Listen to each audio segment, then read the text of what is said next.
মালয়েশিয়ায় অবৈধ অভিবাসীদের বিরুদ্ধে চলতি বছরের শুরু থেকেই ব্যাপক কড়াকড়ি শুরু হয়েছে। আপনার তথ্যটি সঠিক। মালয়েশিয়ার ইমিগ্রেশন বিভাগ জিম সাম্প্রতিক এক বিবৃতিতে জানিয়েছে যে 2026 সালের 1 জানুয়ারি থেকে 14 ফেব্রুয়ারি পর্যন্ত সারা দেশে পরিচালিত অভিযানে মোট 6200 জন অবৈধ অভিবাসীকে আটক করা হয়েছে। এই অভিযান এবং বর্তমান পরিস্থিতি সম্পর্কে গুরুত্বপূর্ণ তথ্যগুলো নিচে দেওয়া হলো। অভিযানের মূল তথ্য: মোট আটক 1 জানুয়ারি থেকে প্রায় 1700টি পৃথক অভিযানে 6200 জন অভিবাসীকে গ্রেপ্তার করা হয়েছে। যাচাই বাছাই: এই 1.5 মাসে প্রায় 27,000 বিদেশি নাগরিকের নথিপত্র পরীক্ষা করা হয়েছে। আটককৃতদের দেশ: সবচেয়ে বেশি আটক করা হয়েছে মিয়ানমার, ইন্দোনেশিয়া, বাংলাদেশ ও চীনের নাগরিকদের। নিয়োগকর্তাদের বিরুদ্ধে ব্যবস্থা: শুধু অভিবাসী নয়, অবৈধ কর্মী রাখার অপরাধে 230 জন নিয়োগকর্তাকেও গ্রেপ্তার করা হয়েছে। 2. কেন এই ব্যাপক ধরপাকড়?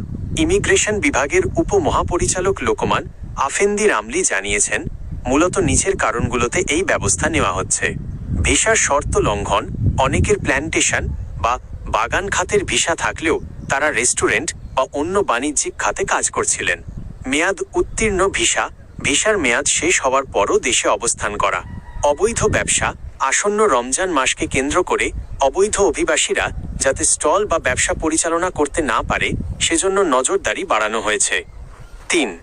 সাম্প্রতিক বড় একটি ঘটনা: গতকাল 15 ফেব্রুয়ারি 2026 তেলেঙ্গানা রাজ্যে একটি অভিযান চলার সময় ইমিগ্রেশন কর্মকর্তাদের ভয়ে 2 বাংলাদেশি সমুদ্রের মাঝখানে ঝাঁপ দেন।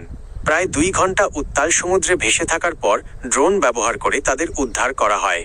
তবে উদ্ধার হলেও তাদের বিরুদ্ধে অভিবাসন আইন লঙ্ঘনের দায়ে তদন্ত চলছে।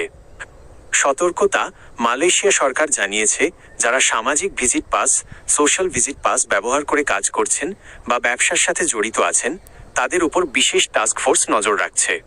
আপনি কি মালয়েশিয়ায় আপনার পরিচিত কারো নিরাপত্তা বা আইনি সহায়তা সংক্রান্ত কোনো তথ্য জানতে চান?